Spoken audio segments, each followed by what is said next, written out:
බුවන් අද මේ වැලියු ඉන්වෙස්ටින් කියන්නේ මොකක්ද කියලා දෙන්නම් පොඩ්ඩක්. Focuses on buying stocks that appear to be trading for less than their true underlying worth. It's akin to finding a high quality item on sale at a deeply discounted price. මේක මේ ගොඩක් ඩිස්කවුන්ටඩ් price වලට ගන්න කොහොමද කියන එක තමයි මේකෙන් ෆෝකස් කරන්නේ. හොඳ ක්වොලිටි සේල් එකක් තියෙන අයිටම් ඩිස්කවුන්ටඩ් ප්‍රයිස් වලට ඒ කියන්නේ අන්ඩර් වැලියු වෙච්ච ඒවා කොහොමද ගන්නේ කියන අර්ථය තියෙනවා. Here's a breakdown of what that means. Intrinsic value versus market price. Value investors believe that the market price of a stock doesn't always accurately reflect the company's intrinsic value.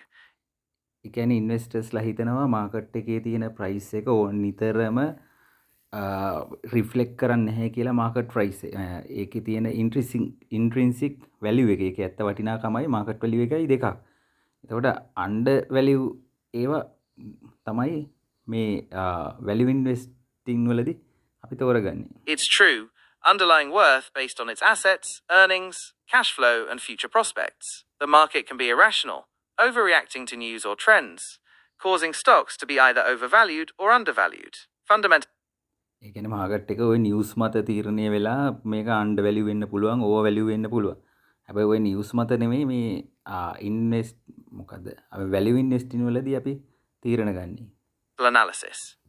To determine a company's intrinsic value, value investors conduct in-depth fundamental analysis. This involves scrutinizing financial statements, balance sheets, income statements, cash flow statements, assessing management quality, understanding the industry, and evaluating competitive advantages. තේරුණා නේද අපි මොනවා මත තීරණ වෙලාද කොටස් තෝරගන්නේ කියලා.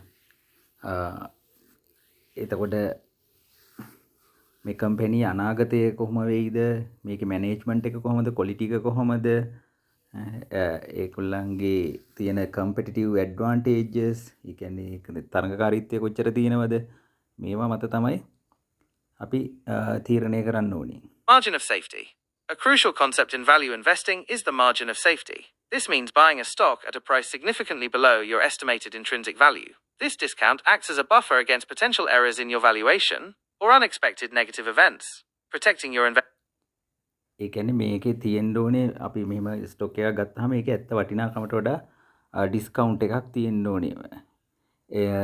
ඒ කියන්නේ අපි හිතමුකෝ රුපියල් 100ක වටින එකක් අපිට ගන්න පුළුවන් නම් ඩිස්කවුන්ට් ප්‍රයිස් එකට අඩුම තරමින් 70%ක රුපියල් 70කට 60කට වගේවත් එතකොට අපිට තියෙනවා රුපියල් 30ක 40ක ඒ කියන්නේ 130ක 40ක මේ වාසියක් බෆර් එකක් තියෙනවා. Contrarian approach.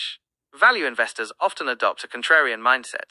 They are willing to buy stocks that are out of favor with the broader market, or those experiencing temporary setbacks, because they believe the market has unfairly punished them, and that their true value will eventually be recognized. Long-term perspective. Value investing is inherently a long-term strategy. Investors are patient, holding their undervalued stocks for extended periods, sometimes years, until the market corrects itself, and the stock price rises to reflect its intrinsic value. මේකෙදී අපි කරන්නේ නිතරම long term තමයි බලන්නේ. මේ ආදාරම් හිට විකුණන එක නෙමෙයි. ගොඩක් කල් අපිට හෝල්ඩ් කරගෙන ඉන්න පුළුවන් හැකියාව තියෙන්නත් ඕනේ. අවුරුද්දක් දෙකක් වෙන්නත් පුළුවන්. මාකට් කරෙක්ට් වෙලා ඒක ස්ටොක් ප්‍රයිස් එක වැඩි වෙනකන් ඉන්න පුළුවන් වෙන්න ඕනේ. Essence, value investing is about being a diligent researcher and a patient, disciplined buyer, seeking out bargains in the stock market with the expectation that their true worth will eventually be realized.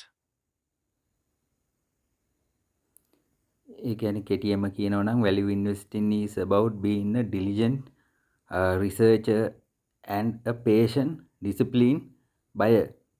ඒ කියන්නේ හොඳට බුද්ධිමත්ව research කරලා ඒ වගේම patient කියන්නේ මේ ඉවසිලිමත් බව, discipline විනය ඇතුව තමයි බයි කරන්න ඕනේ. seeking out bargains. ඒ කියන්නේ ගොඩක් වෙලාවට අර bargain කරනවා කියන්නේ අපි තව ගාන මොකක් හරි ගානක් කිව්වම අපි ඒක තව ටිකක් අඩු කරලා දෙන්න ඒ වගේ ඉල්ලනවා වගේ. ඒ කියන්නේ මේ ප්‍රයිස් වල මම මේ සරලව තේරෙන්න කිව්වේ in this stock market with the expectation that their true worth will eventually be realized. ඒ කියන්නේ ඇත්ත වටිනාකම ඊට පස්සේ මේගොල්ලෝ රියලයිස් කරගන්නවා.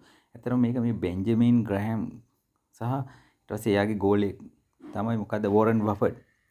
මේගොල්ලෝ අනුගමනය කරපු ක්‍රමවේදය තමයි මේ වැලියු ඉන්වෙස්ටින් කියන එක. අපි ඉන්වෙස්ට් කරනකොට අපි අර මේ ගොඩාක් කල් මේක රැඳෙන්න සහ හොඳ ප්‍රතිලාභ ලබන්න නම් තා සාර්ථක ක්‍රමය තමයි අන්ඩර් වැලියු ෂෙයාර්ස් අරගෙන කාලයක් තිස්සේ මේක තියාගෙන ඉන්න ඕනේ. ඒ කියන්නේ මිනිස්සු ගොඩක් වෙලාවට මේ පොර කකා ගන්න මේ දැන් උඩ යනවා කියලා මේ ගන්න ෂෙයාර්ස් ගන්න එක නෙමෙයි කරන්න ඕනේ. මේ වෙලාවේ ඒගොල්ලන්ගේ හැංගිලා තියෙන ෂෙයාර්ස් ඒ කියන්නේ වටිනාකම් සහිතව ඉන්වෙස්ටර් ඇටෙන්ෂන් එක නැති වෙලා තියෙන වෙනත් නිවුස් නිසා හෝ අන්ඩර් වැලියු වෙලා තියෙන කවදා හරි මේකේ ඇත්තම වටිනාකමක් තියෙනවනේ අන්න ඒ වගේ ඒවා හොඳින් අධ්‍යයනය කරලා තේරුම් අරගෙන තියාගන්න ඕනේ. අරගෙන තියාගෙන ගත්තාම කාලයක් යනකොට අනිවාර්යෙන් මේක නියම වටිනාකමට එනවා.